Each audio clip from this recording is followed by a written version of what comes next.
Yo, what up, street gods? There, Kim. Alright, some turbo thoughts. So this one is called insane abundance. So we currently live in a world in a time of insane abundance, yet we seem to squander our abundance, which means, I think uh, we're not as grateful for our abundance, and then also, all the extra time, resource, and stuff we have. It seems that we're not able to effectively leverage it in a meaningful way, which we consider meaningful. So, what is we to do about this? So, some practical thoughts. Um, the biggest benefit of traveling and going elsewhere is the fact that you kind of learn what to be grateful for because you realize how much is lacking in other countries. So, for example, probably the biggest benefit I got from traveling to Cuba, this is pre-pandemic, like literally a month before a pandemic happened, was it's like they got nothing, right? It's like people like, yeah, but people in Cuba are so happy and stuff like that. I'm like, dude, if Cubans had the option to be American, they would be American, and it's like simple things to be grateful for: Wi-Fi, uh, you know, finding food. Like when we were actually in Havana and Cuba for like we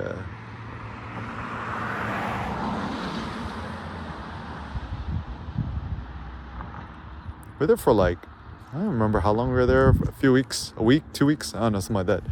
It's like spent us a whole week. We couldn't find nobody who sold eggs, right? And like simple things like getting internet and Wi-Fi. It's like forget about it. I mean, you could go to like a fancy hotel and then spend like $10 to get like 30 minutes of Wi-Fi, but even that's like super slow. So one, be grateful for the internet, right? The Wi-Fi and stuff like that. We take it for granted.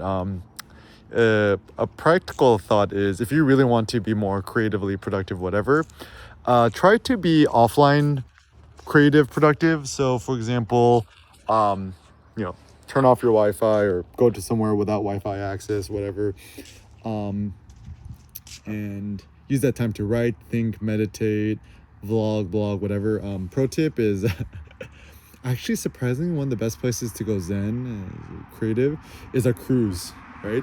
Surprising, right? Because when you're on a cruise ship and then assuming you don't buy the Wi-Fi, you could go for like almost a week without Wi-Fi, and there's something very zen. And then everything on the cruise ship is taken care of for you, your food and stuff like that. So actually it could be a really good chance for you to think, meditate, reflect, write. Bring your laptop. Me and Cindy were like this is before Sam was born, but it's like most productive people on the cruise ship. He's with our laptops and writing and stuff like that. Also, especially if you go on the Carnival cruise, the new, I think, Panorama, the gym actually has 100-pound dumbbells, so you could stay swole there too. I recommend going on a cruise if you've never been one. Just go on the Carnival one, just get whatever is cheap. There's a lot that fly out that leave from Long Beach and LA and stuff like that. But anyways, so offline productivity is a good idea.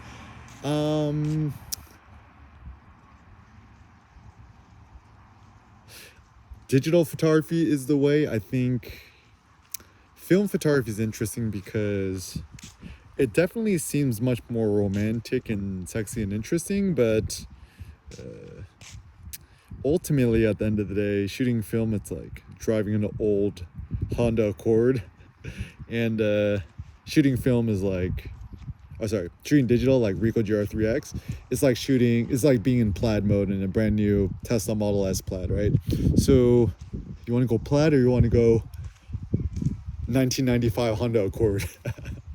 Thought, right? And then it's like, why is it that people romanticize the past? I think it's because people have somehow lost faith in our present future situation. And also I think it is the fact that a lot of people nowadays have poor health and physiology. I mean, like if you're working in a tech company and you don't get any natural light during the day, I mean, of course you're gonna physiologically be unwell. So the ultimate privilege is to spend maximum time outdoors, get maximum UV radiations, go to the gym every day, and create your own happiness. Also, you don't already get a Costco membership. If you don't have one, actually, what we did was our Cindy's sister has a Costco membership. You could go to their website, Costco.com, and buy the gift cards or the shop cards, and we just bought like, you know, $20 shop card, so it's like a free Willy Wonka ticket access to get in, and then so we could get the upsides of Costco without being stuck inside a membership, right? And the only thing that's really good to get at Costco, go to Costco Business Center, is probably the meat. Get the beef ribs, beef brisket is good. Those are our personal favorites. We tried the tri-tip, which is super cheap. It's just not that flavorful. Beef ribs are the ones, so eat more beef ribs. Eating more meat is good. The more meaty, the more cholesterol it has, the more saturated fat, whatever. It's our natural steroid. And yeah, I think it's, you know, share your abundance with others. Don't feel like the world is zero sum. A very motivational thought I got from reading Jeff Bezos' Invent and Wander, one of his last essays at the end of the book. I think it was a speech he gave somewhere in America, to some court thing. Even Amazon, right? Probably one of the world's biggest companies. It only accounts for 1% of the, you know, $100 trillion global retail market, and even in America, only accounts for 3% of the whole thing. So it was kind of insanely motivational to me. It's like, wow, like even Amazon, the world's biggest thing, only has 1% of the pie. Like the pie is indefinite, and also with money, let us remember that money is just a bunch of ones and zeros in the International Monetary Fund. It's like money is just a human-made concept. It's just that a nerd with a computer, he could push a button and then boof, like billions of dollars appear out of nowhere. And the reason why America, the world still accepts the US dollar is because America still has the world's biggest military. He who has the biggest stick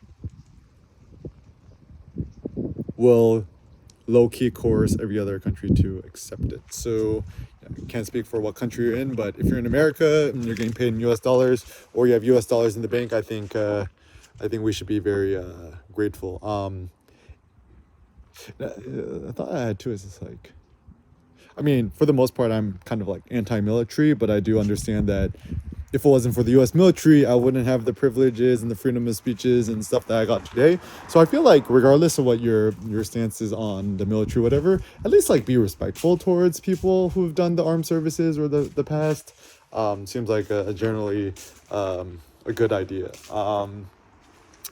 And yeah, with insane abundance, I mean, Amazon Prime, just get the fresh roasted coffee, the 5-pounder bag for only like what, 30-40 bucks. Like when you have so much coffee at your disposal and you don't have to worry about, you know, spending an arm and a leg at those hipster places, and you got like beef ribs on tap, it's like, and you got Wi-Fi, it's like, what else do you need? Like, my thought for minimum viable thriving as an entrepreneur is, you know, all you need is like a refurbished MacBook Air. You could even get like a MacBook Air M1 now for like only $800 brand new at Costco, or you get a refurbished M1 chip on the Apple refurbished online store. Just Google Apple refurbished and you go directly to the website for like so cheap, right? That Wi-Fi right now is effectively free, and just have your own website, right? Like it's what, like $10 a month. I'm like, I think like oneandone.com. I use oneandone.com, which rebrand to ionos.com. I think you can start for like $1 a month, $3 a month. I'm like, if you have a Spotify account or an Amazon Prime account, I'm like, bro, you could afford to own your own website domain. It's the world's number one Archimedes lever. And yeah, just publish more, share more, refuse to be stuck into a small bubble. What does it mean to be stuck in a bubble? Is that you're only forced to like talk about one small category. Talk about it all and you'll never run out of inspiration.